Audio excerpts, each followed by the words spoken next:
ai carabinieri, protagonisti di una rissa scoppiata in pieno centro a Mogliano, nel corso della quale un ragazzo era stato ferito con un coccio di bottiglia. Denunciati 8 giovani. A casa di 2 di loro, entrambi italiani, trovato un piccolo arsenale. Un giro di prostituzione è stato scoperto dai carabinieri in alcuni locali dell'Alta Padovana. Arrestato un 50enne di Resana, coinvolto una quarantina di ragazze, 5 le misure cautelari. La cronaca dei furti nella Marca, fregona malvivente in fuga, minaccia cittadino che lo insegue. Fermati o ti sparo, a Treviso, nel quartiere di Ladri acrobati. Oltre 500 persone a Valdobbiadene hanno salutato per l'ultima volta Attilio Frare, 56enne morto mercoledì mentre maneggiava un ordigno bellico. Non era un bombarolo, ma un esperto di storia. Taglio e piega gratis a chi donerà i propri capelli per realizzare delle parrucche per gli ustionati di Crans-Montana, l'iniziativa di una parrucchiera di Musano di Trevignano. Nuovi mezzi di soccorso sanitario in vista delle Olimpiadi. Oggi in piazza Duomo a Belluno, taglio del naso speciale alla presenza del neopresidente della regione Alberto Stefani alla sua prima uscita pubblica nel bellunese. Nella casa di riposo di Tarso, la festa per i 108 anni di nonna Fiorina Dalla Libera, originaria del Vittoriese. La mia età non me la sento proprio, ci ha raccontato l'anziana, classe 1918. Presentazione a Ca del Poggio dell'edizione 2026 di Carnevali di Marca. Più di 20 comuni coinvolti in sfilate ed eventi per le famiglie, con il gran finale del martedì grasso a Treviso in diretta su Antenna 3. Buonasera, ben ritrovati con le notizie da Treviso e provincia. Dunque le indagini dei carabinieri dopo la rissa che era scoppiata lo scorso 27 agosto in pieno centro a Mogliano. 8 le persone, i giovani denunciati. In quell'occasione un ragazzo era stato ferito con un coccio di bottiglia. A casa di 2 degli 8 indagati è stato trovato un vero e proprio arsenale. Li devo ringraziare a nome di tutti i cittadini moglianesi per come stanno operando qui a Mogliano Veneto, ma in tutta la provincia di tutto il Veneto. Dall'assessore alla sicurezza Muraro un plauso ai carabinieri che hanno chiuso le indagini sulla rissa scoppiata lo scorso 27 agosto in via Zara, a 2 passi dal municipio di Mogliano.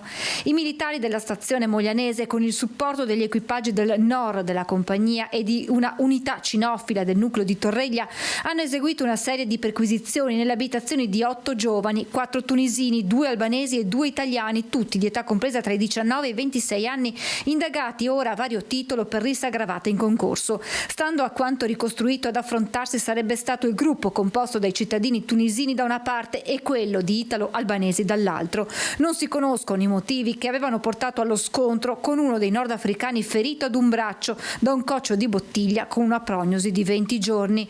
L'indomani in via Zara i segni della violenza. Venendo a lavoro la mattina dopo ho visto delle macchie scure che, intuendo cosa fosse successo la sera prima, ho dedotto fosse sangue. Immediate erano scattate le indagini dei carabinieri che, grazie alle testimonianze raccolte e alle immagini dei sistemi di videosorveglianza della zona, erano risaliti agli 8 giovani. Ragazzi che purtroppo avevano causato una rissa, ma poi alle spalle, nelle perquisizioni a casa, è stato trovato un arsenale. Durante le perquisizioni nelle abitazioni dei 2 italiani di 26 e 20 anni, i militari hanno scoperto un tirapugni, un coltello a serramanico della lunghezza di 12 cm, circa 45 grammi di hashish, una replica a salve di pistola semiautomatica priva del tappo rosso, oltre a 3 pugnali di varie lunghezze e un bastone sfollagente telescopico di circa 50 cm. I 2 sono stati per questo denunciati anche per detenzione ai fini di spaccio di sostanze stupefacenti e per detenzione illegale di armi bianche. L'attenzione a Mogliano sul fronte sicurezza rimane altissima, implementata la presenza di carabinieri e polizia, mentre dalla sua il comune si è affidato alla vigilanza privata e sta incrementando il personale della polizia locale. Stiamo assumendo un nuovo ufficiale per la polizia locale, abbiamo assunto 2 nuovi operatori per la polizia locale. Polizia locale dotata di bodycam e da qualche giorno anche di 2 taser. Proprio alla luce della pistola elettrica, nell'ultima seduta di giunta l'amministrazione ha deciso di affidarsi ad un addestratore virtuale per la preparazione dei propri agenti. Un software nel quale gli agenti della polizia locale potranno, vedendo varie simulazioni di realtà che potrebbero succedere, come poter intervenire. Un giro di prostituzione è stato scoperto dai carabinieri in alcuni locali dell'Alta Padovana. Secondo le indagini erano coinvolte una quarantina di ragazze e 5 le misure cautelari nei confronti di altrettanti veneti. Sono durate più di un anno le indagini dei carabinieri della compagnia di Cittadella sul giro di prostituzione che gravitava attorno a un locale notturno di Campo San Piero nell'Alta Padovana, chiuso dopo le perquisizioni della notte, e a un secondo night di Pianiga nel Veneziano. Un imponente giro, movimento di donne sia italiane che dell'Est Europa presso un paio di strutture ricettive dell'Alta Padovana, localizzate in Borgo Rico e Campo San Piero, e sostanzialmente nel giro di breve tempo abbiamo capito che queste signore prestavano la propria opera sotto un paravento legale gestito peraltro da 2 società, una SRL e un'associazione culturale. 5 i veneti tra i 50 e i 60 anni, destinatari di misure cautelari, tra cui un trevigiano di Resana con 3 di loro agli arresti domiciliari e 2 con obbligo di firma. 40 ragazze tra i 20 e i 45 anni, italiane dell'Est Europa, si esibivano nei locali a fronte di un contratto e di uno stipendio tra i 60 e i 90 euro al mese, in apparenza regolari.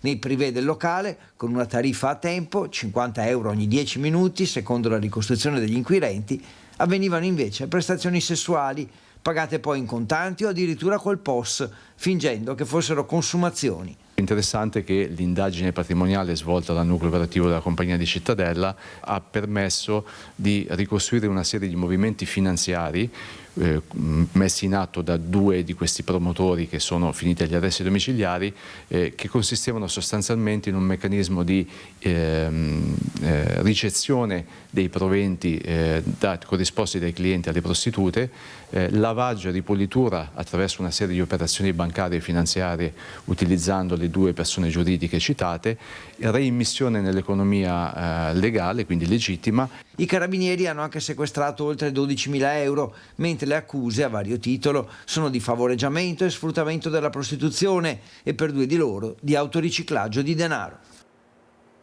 Fermati o ti sparo è la minaccia di 2 ladri in fuga nei confronti di un residente che li stava inseguendo. È successo venerdì nel tardo pomeriggio a Fregona, dove dovrebbe arrivare l'agente di polizia locale che manca dallo scorso agosto.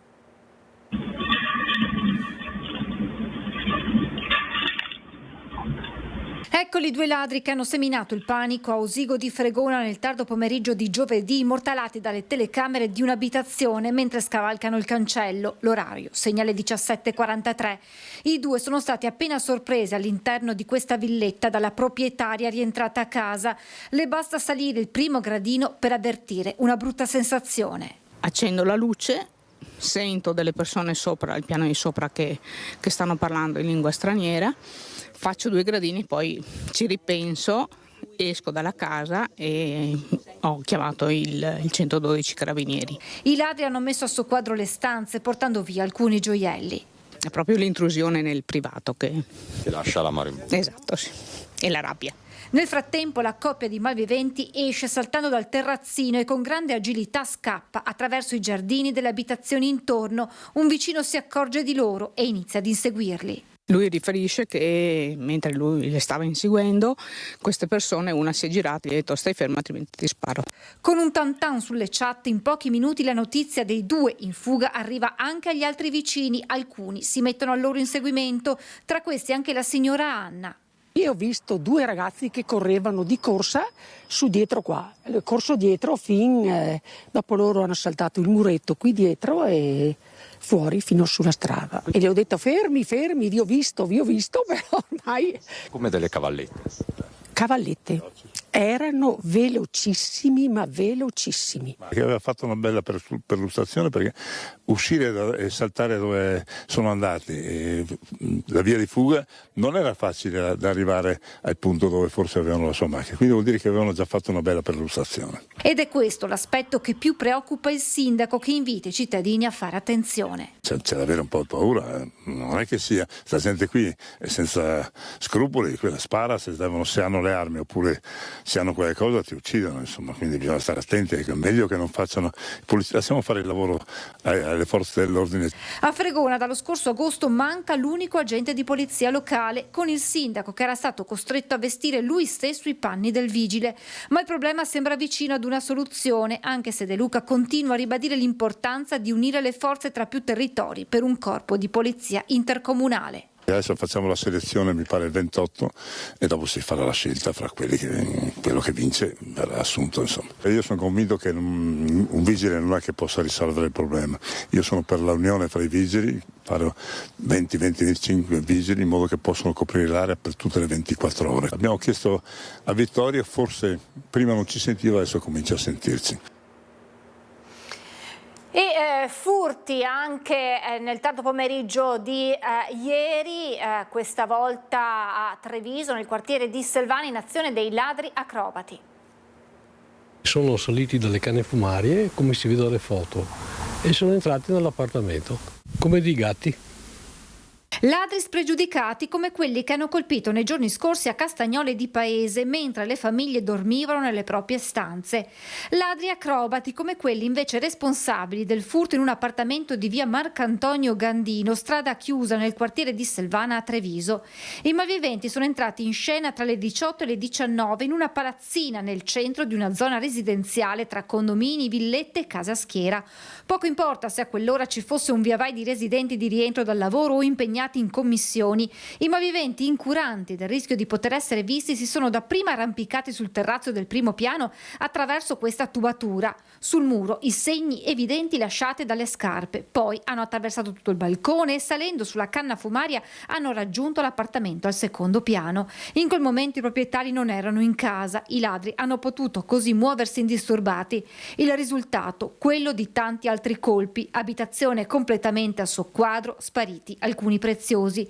Poi probabilmente con le stesse modalità sono scesi e scappati. Sull'episodio indagano i carabinieri. Raccontano i residenti, non è la prima volta che i malviventi agiscono con lo stesso modus operandi. Non è un bel vivere, non è la prima volta che subiamo questi furti. I controlli ci vogliono, sicuramente, ma non so se siano sufficienti. C'è troppa delinquenza in giro. Inoltre 500 persone hanno salutato per l'ultima volta Attilio Frare, il 56enne morto mercoledì mentre maneggiava un ordigno bellico, gremita la chiesa di Guia di Valdobbiadene. Chi si immaginava che il primo pomeriggio di mercoledì di trasformarsi in un istante assumendo la forma di un sepolcro? Chi ci farà rotolare via la pietra dall'ingresso del sepolcro? Chi può togliere questo macigno messo nell'anima di questa famiglia? Sono le domande che Don Romeo Penon pone a una comunità ancora sconvolta, quella di Guia, che nel pomeriggio ha salutato per l'ultima volta Attilio Frare, il 56enne morto maneggiando un ordigno della Prima Guerra Mondiale nel magazzino adiacente alla propria abitazione. Un'esplosione letale avvertita in mezza valle che in pochi da queste parti dimenticheranno. Si capisce allora che la passione, l'entusiasmo, il coraggio può portare a volte a sottovalutare il rischio e questo invece gli è stato fatale. Ad abbracciare la compagna di Attilio, Maria José, un paese intero, oltre 500 persone, tra questi il sindaco Luciano Fregonese, l'Avis di cui faceva parte, molti appassionati e recuperanti, gli stessi soci di Valdo Storica, l'associazione che Frare aveva contribuito a creare e guidata dall'amico Paolo Bortolin, che ora vuole preservarne il ricordo. Era uno storico, non come è stato giudicato da tante cose che ho visto scritte, che era un bombaiolo. Lui era uno storico, la passione, andava a fondo di qualsiasi soggetto. Quando trovava bottiglie con scritte strane e roba, lui andava fino in fondo. Per noi è stata una settimana difficile perché sì, sapevamo la sua passione, però non sapevamo, siamo rimasti sconvolti, siamo rimasti senza parole. E Attilio aveva un sogno, gli amici di una vita sono pronti a realizzarlo, trasformare il suo deposito, divenuto teatro di una tragedia assurda, in un museo. E aveva la volontà che là rimanesse un museo, un ricordo suo. Noi come associazione faremo il possibile per mantenere il suo desiderio e penso anche la famiglia voglia questo, insomma.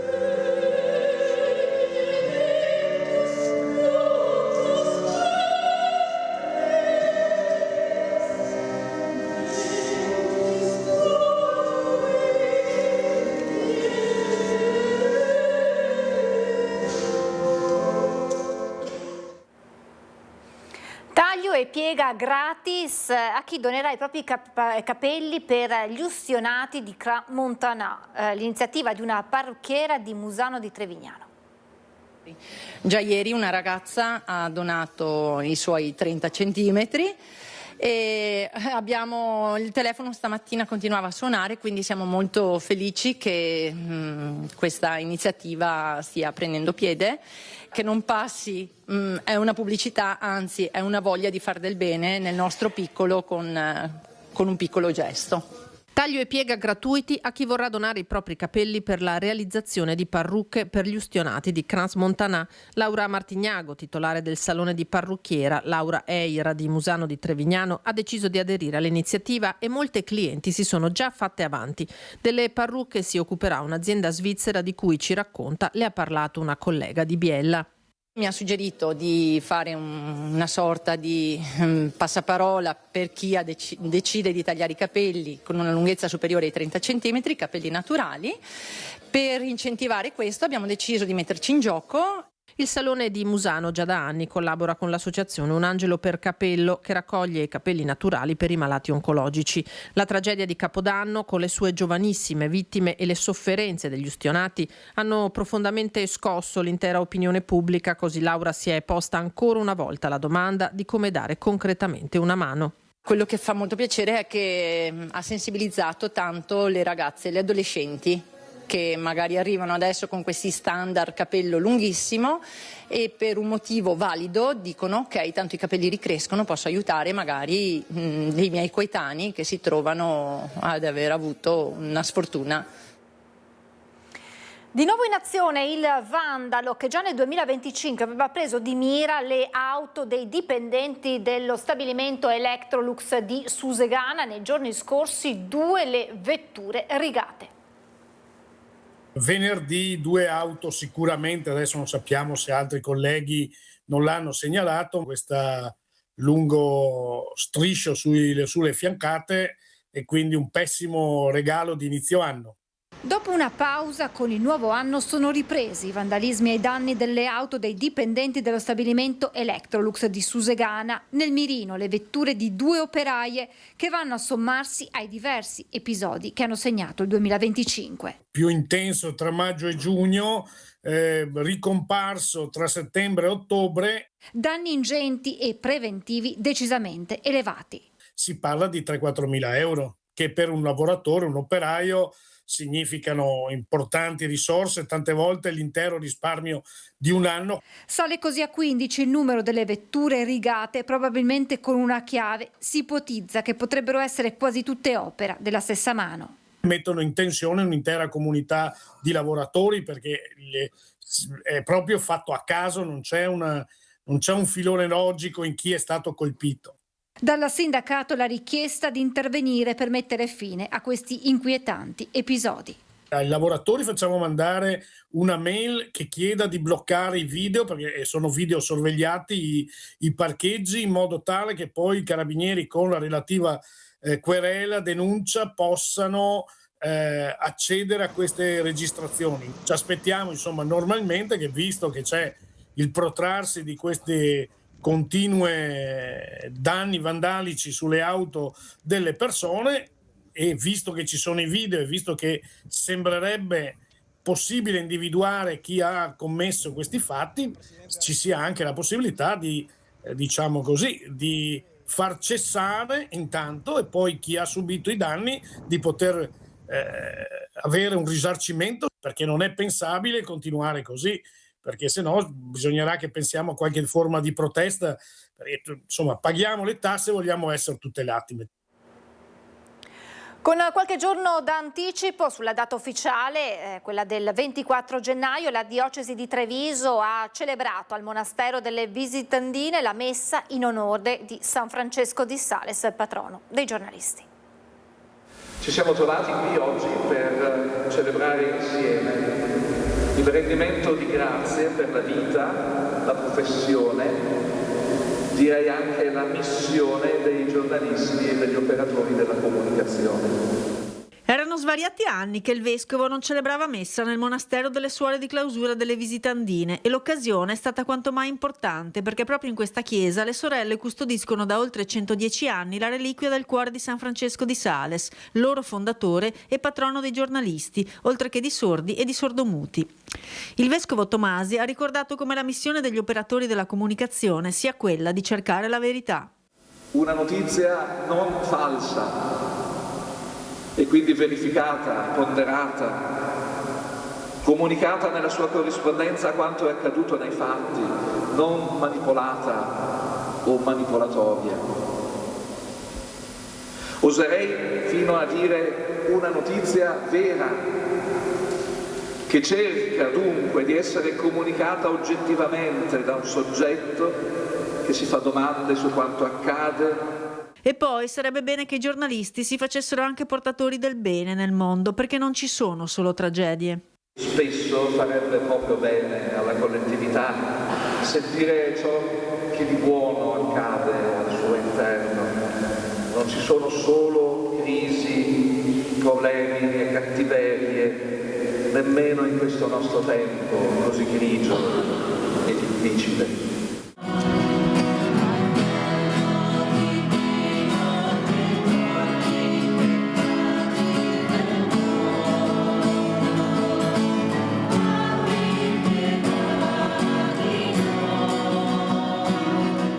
Il vescovo ha poi ricordato come San Francesco di Sales fu tra i primi ad utilizzare la stampa di recente invenzione per diffondere volantini con inviti alla cittadinanza per tornare alla vita attiva, ma ha dato anche un'anticipazione sulla comunicazione che farà Papa Leone sugli strumenti di stampa. Il futuro delle comunicazioni deve assicurare che le macchine siano strumenti al servizio e al collegamento della vita umana e non forze che erodono la voce umana. Poi le 13 sorelle che oggi abitano il monastero e che hanno alcune difficoltà economiche hanno aperto le porte della loro bottega offrendo caffè e biscotti e promuovendo i loro prodotti come salse e marmellate fatte in casa, piccoli gesti che le aiutano a sopravvivere. Nuove opportunità per le nostre aziende con il mercato israeliano è il risultato della missione organizzata dalla Camera di Commercio di Treviso e Belluno in Terra Santa.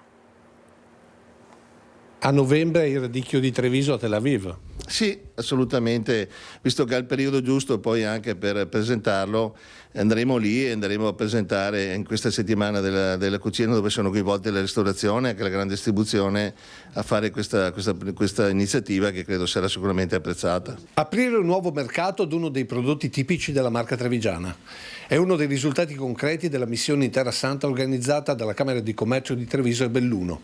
Una settimana tra territori israeliani e palestinesi di una delegazione formata da sindaci e rappresentanti di realtà imprenditoriali, dove ognuno si è finanziato il viaggio e dove il primo obiettivo era economico. Ricordo che l'Italia è il primo partner di Israele, uno dei partner più importanti. Abbiamo incontrato ovviamente la Confindustria di Israele, Unioncamere di Israele, e in Palestina abbiamo incontrato il presidente della Camera di Commercio di Betlemme.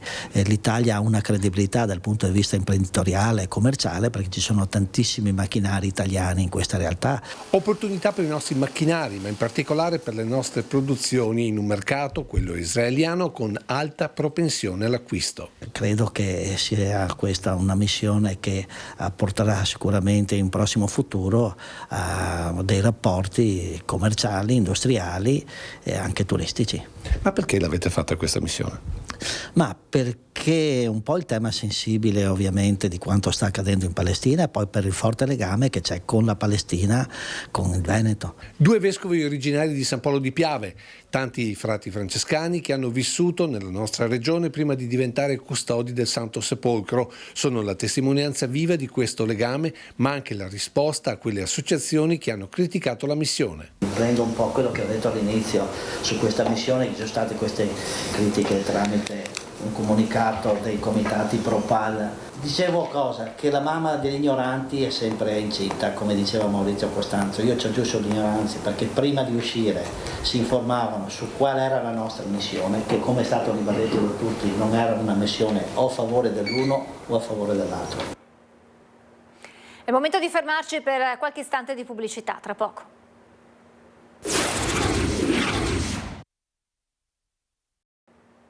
Rieccoci in diretta per un compleanno davvero speciale, festeggiato oggi a Tarso, i 108 anni di nonna Fiorina.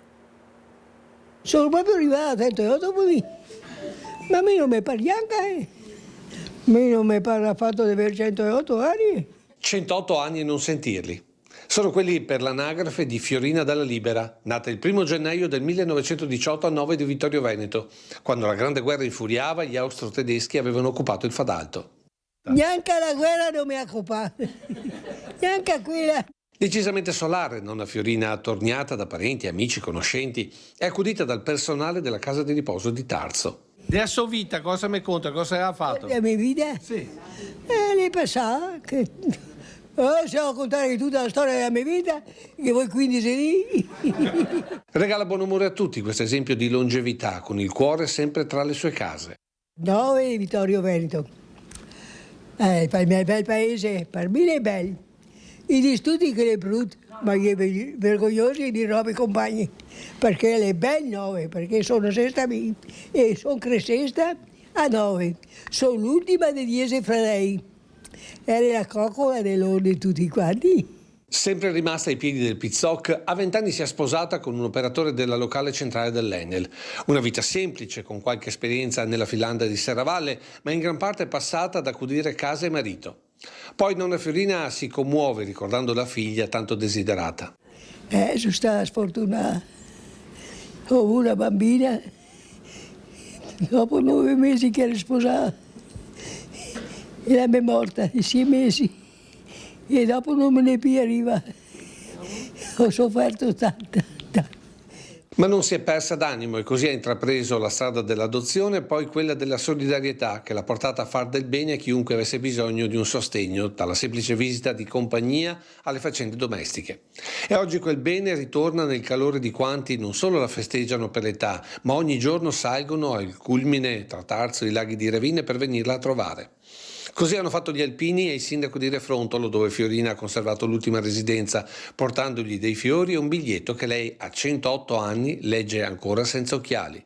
Un caloroso abbraccio e i nostri più sinceri auguri per il tuo compleanno. Ti auguriamo che questo giorno così speciale sia pieno di tutto ciò che tanto felice è il tuo cuore. Uno spirito solare che l'età non ha appannato, al punto che nonna Fiorina, prima del taglio e del brindisi, scherza così sulle cifre della torta di compleanno. A me non mi pare affatto di avere 108 anni. Li vedi scritti là? Sì, però li ha messi sbagliati, le 8 più 1 più 0, 101. Complimenti a nonna Fiorina. Presentazione questa mattina a Cade il Poggio dell'edizione 2026 dei Carnevali di Marca. Il Carnevale di Marca arriva a 100, tanti infatti saranno tra carri e gruppi allegorici presenti alle 21 sfilate organizzate per quest'anno. Si parte domenica 18 febbraio con Tarso e Pieve del Grappa, un carnevale concentrato quello di quest'anno che durerà giusto un mese ma che toccherà 23 comuni anche con eventi dedicati alle famiglie. 9.000 i figuranti previsti con un'attesa di almeno 300.000 spettatori ai quali l'organizzazione garantisce sin d'ora un divertimento in sicurezza.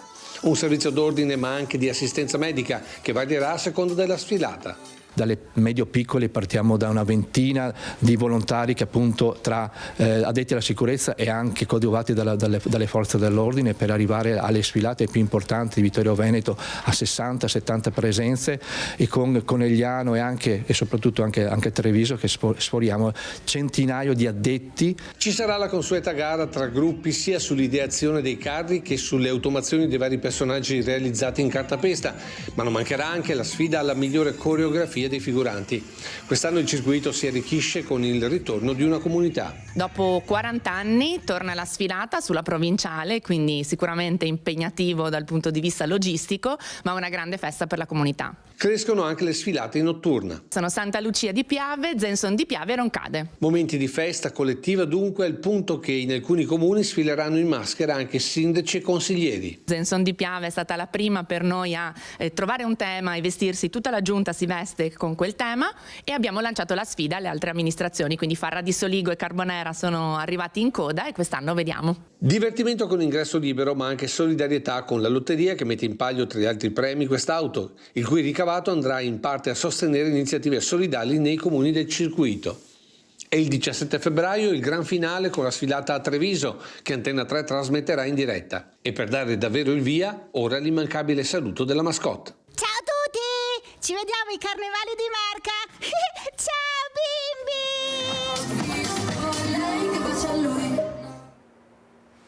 È il momento di aprire la nostra pagina con le notizie da Belluno e provincia.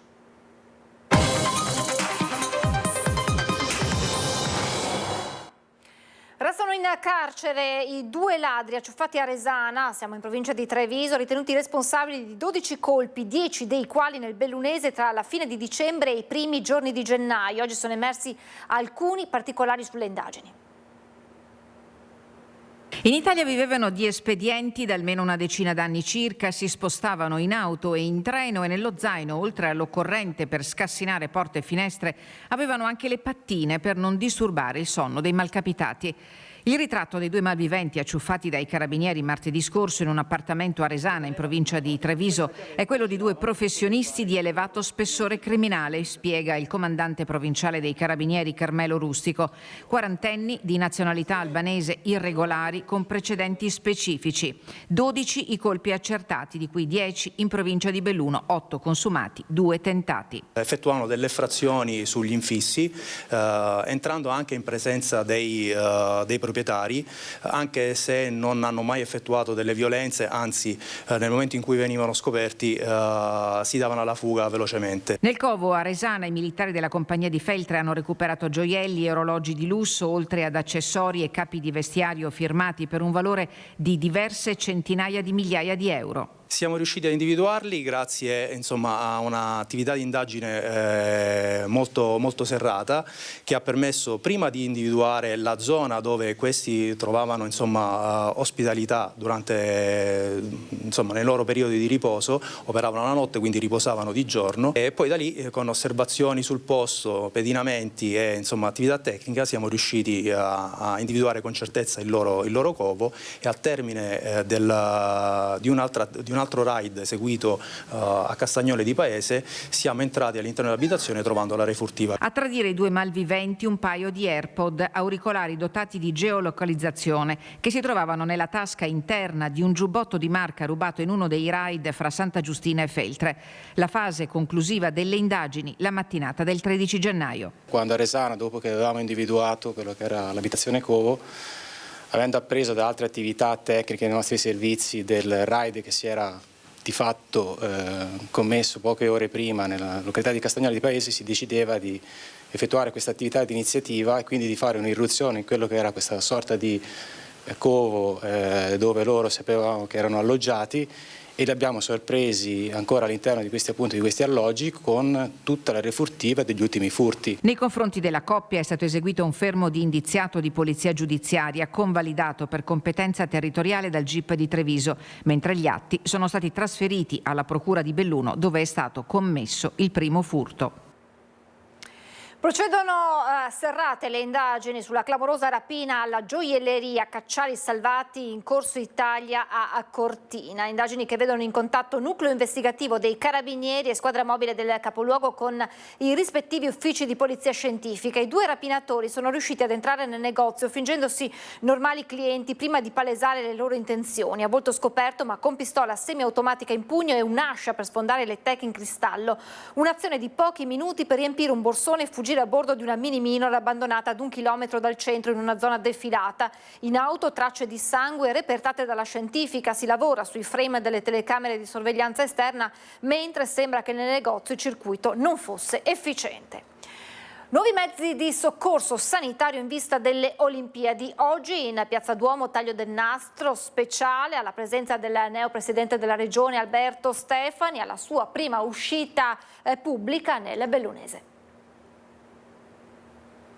Un lavoro per la comunità anche in occasione delle Olimpiadi, lo ha detto il commissario dell'ULSS 1 Dolomiti Giuseppe Dalben alla presentazione dei mezzi di soccorso speciali acquistati per i giochi ma che resteranno a disposizione in parte all'azienda sanitaria bellunese, altri destinati ai SUEM del Veneto. È un investimento importante, 1,5 milioni il costo dell'acquisto appunto di questi mezzi. Ricordiamo che sono 7 ambulanze attrezzate ad automedica, 5 quad, un furgone per le maxi emergenze e un pick-up, quindi un numero importante di mezzi che naturalmente serviranno durante il periodo olimpico ma che sono stati acquisiti per poi essere portati nel territorio del Veneto. Taglio del nastro dopo una breve cerimonia ospitata nella sala di rappresentanza della prefettura con le autorità in prima fila e numerosi rappresentanti del personale sanitario bellunese e veneto. Un investimento sul personale, sull'organizzazione che sarà poi la legacy che lasciamo, quindi personale che già lavora nel sistema dell'emergenza, che oggi viene chiamato da tutta la regione a lavorare assieme ai colleghi delle altre aziende, quindi costruiamo questo nuovo rapporto e anche insegniamo procedure nuove per eventi di grandi dimensioni che poi serviranno sicuramente anche in futuro. Oggi, ha detto il presidente della regione Alberto Stefani, insegniamo a tutti cos'è la sussidiarietà orizzontale. Direi che oggi è stata rappresentata in maniera molto importante la capacità di fare sinergia tra enti, associazioni, realtà del territorio e per le Olimpiadi, ma soprattutto per il post Olimpiadi, questa grande forza è un grande investimento per il nostro Veneto. Un'eredità olimpica che non è solo turistica perché ha a che fare con i servizi, la sanità e il sociale. La nostra sfida sarà vincere non solo quella delle Olimpiadi, ma soprattutto la sfida successiva, l'ho definita una maratona che poi durerà proprio per sua definizione nel corso dei prossimi anni. Soddisfazione e applauso è arrivato dalla conferenza dei sindaci dell'ULSS 1 con la neopresidente Viviana Fusaro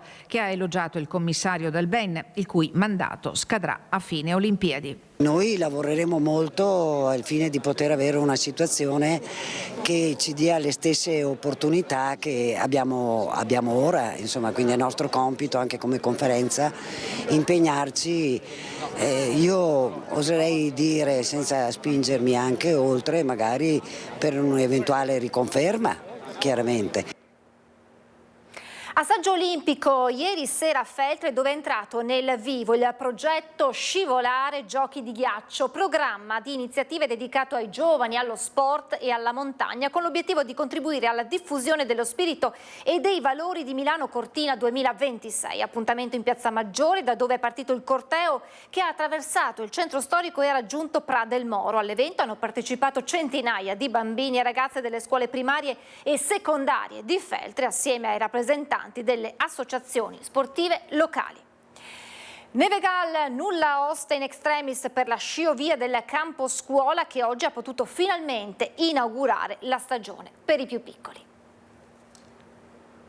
La storia del Nevegal ha la trama di un film d'azione, un susseguirsi di colpi di scena hanno caratterizzato le ultime giornate. Uno stop and go da cardiopalma iniziato giovedì quando all'albo della provincia si sono materializzate le determinazioni ferali di Ansfisa per tutti gli impianti. In mancanza della documentazione fondamentale per la sicurezza di sciovia e seggiovia, l'autorità ministeriale aveva negato il nulla osta tecnico. Questo al mattino. Sul Far della Sera, Dolomiti Ski Line ha reso noto il via libera ottenuto dallo stesso ente per lo ski lift del campo scuola, cosa che ha consentito agli uffici della provincia, dopo le verifiche necessarie, di revocare la sospensione dell'autorizzazione all'apertura al pubblico dell'impianto. Ora gli appassionati dello sci attendono l'apertura della seggiovia, stoppata, ha riferito Ski Line, a causa di un guasto a una scheda elettrica che ha comportato la sua sostituzione a un nuovo collaudo. Inutile dire che il dibattito si è particolarmente animato e ha raggiunto toni sconfortanti, specie nei confronti della stampa, il cui compito è quello di riportare fatti e atti, in questo caso pubblici. È davvero tutto per questa edizione, vi lascio come di consueto alla sigla e poi alle previsioni del tempo. Grazie per essere stati con noi e buon sabato sera.